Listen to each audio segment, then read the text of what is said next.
Hi, it's Pastor Andy, and it is Hub Sunday, or it will be on Sunday. The last Sunday of the month is our Hub Sunday. And so last month, if you recall, we talked about leveling the field and the fact that our mission is to exalt the Savior and to equip the saint and to evangelize the sinner. And that's just not something that I'm supposed to do. That is something that Christians are supposed to do.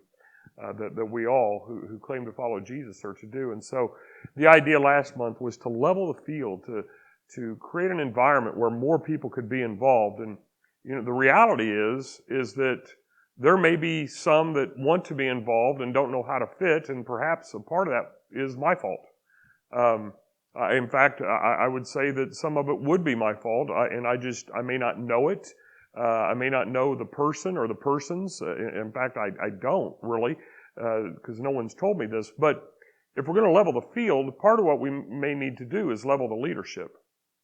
And I don't mean that in a nasty, derogatory type of term, but in the Bible, we do have a term that is commonly used throughout the New Testament, and that term is elders.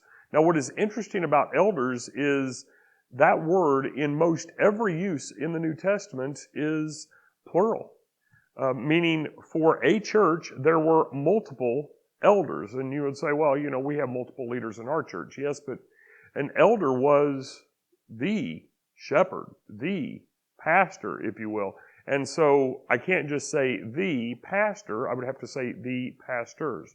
Now, I realize that as you hear that, you might have alarm bells going up. Well, we're not a large enough church to have multiple pastors. We can't pay multiple pastors, and that's not what I'm talking about at all. I mean, yes, depending upon the size of the church, those things might matter, but the Bible doesn't give us the size of the churches. It just gives us the principles. And as I'm going to talk about in Sunday's video, we have to determine where we stand in the fabric of the Bible with this. Do we believe that what the Bible said is descriptive, meaning it was that way for a time, it doesn't apply to us anymore?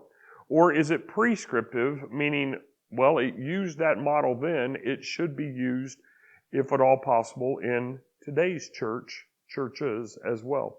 So that is what we're going to talk about this week on Sunday. Now, you're watching this, and on Friday it would be the earliest you would watch this, and hopefully this isn't how you're starting your day, but if you do, or if you are, let me just say Merry Christmas. And if you're watching this later on Friday, or perhaps over the weekend in preparation for Sunday, Merry Christmas.